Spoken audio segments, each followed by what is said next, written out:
कहरे दीवान भोला जिद जानी करी खिया के भान राउर बबुआ भी भंगिया के कहरे दीवान। बबुआ के माई हो संभाला अपना लाल के झूठो के डरामा नहीं करो गौरा जान के।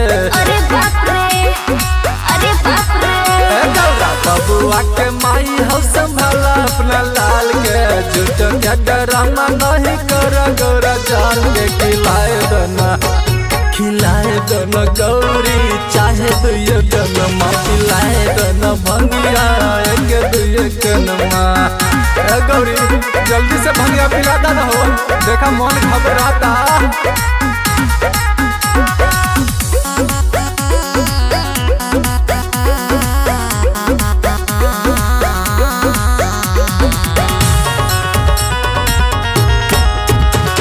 Music by Rohit Swaraj.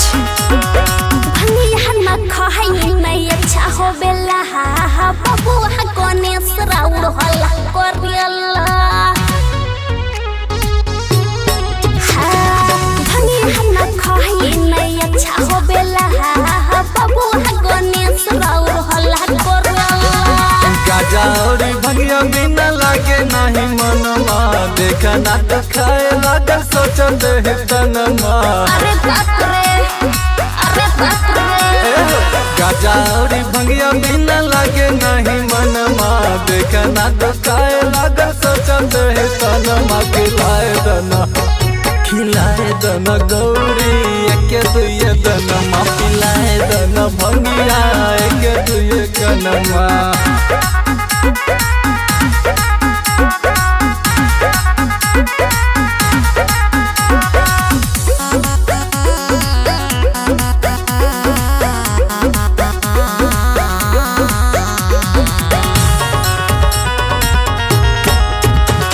Music by Rohit Swaraj. बतिया के कहे न देखा करेला रउए के जैसन राउर चेला भइल बा। बतिया के कहे न देखा करेला रउए के जैसन राउर चेला भइल बा। काहेला पिताइल बार गौरी हमर चेला पर मुए के संगे सब बंदर चेला सा। अरे बाप रे अरे बाप रे गौरी काहेला पिताइल बार गौरी हमर चेला पर मुए के संगे सब बंदर चेला सा। खिलाए दोनों गौरी एक दुए दनमा पिलाए दोनों भंगिया एक दुए कनमा। गौरी मान जाओ एक दुए दनमा पिला दो ना मनुका। प्रेम से बोलो शिव शंकर भगवान की।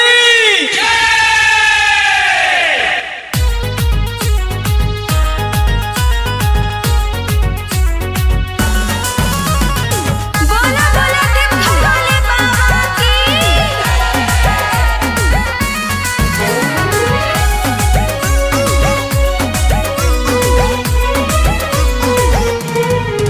हाँ भोले बाबा के लगा के तुम्हारा सावन में कांवर उठैया। अरे बोल बम नारा लगा के रहिया में बाबा के जैया। सावन के पावन महीना में सारा काम होता है।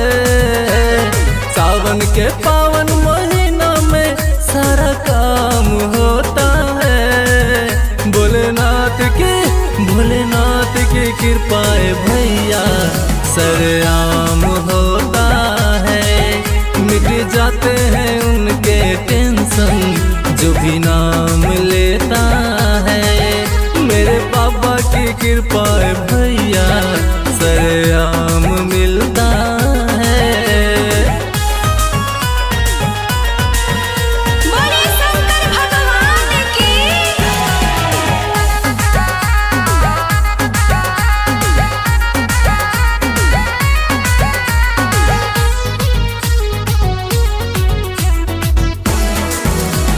Music by Rohit Swaraj.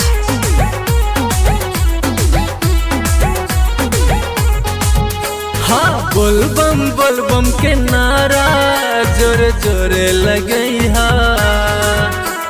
रहिया में बाबा के जइहा, ध्यान बाबा के धरिहा।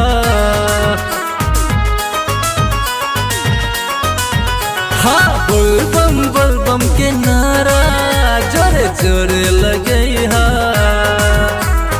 रहिया में बाबा के जइहा, ध्यान बाबा के धरिहा। बाबा के महिमा से सबको आराम मिलता है, सावन के पावन महीना में सारा काम होता है। भोलेनाथ की कृपा है भैया, सरेआम होता है, मिट जाते हैं उनके टेंशन जो भी नाम लेता है। मेरे बाबा की कृपा है भैया, सरेआम मिलता है।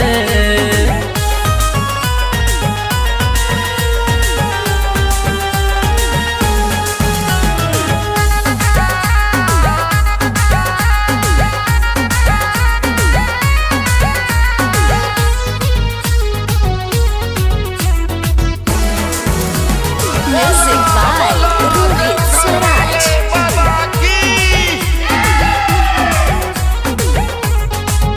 हाँ चिंता फिक्रिया न करिहा, जब अर्जी लगैहा,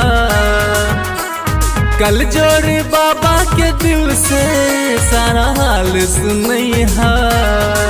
रामू सावरिया के बिनती बा भैया, जरा प्यार से सुनी। चिंता फिक्रिया न करिहा, जब अर्जी लगैहा,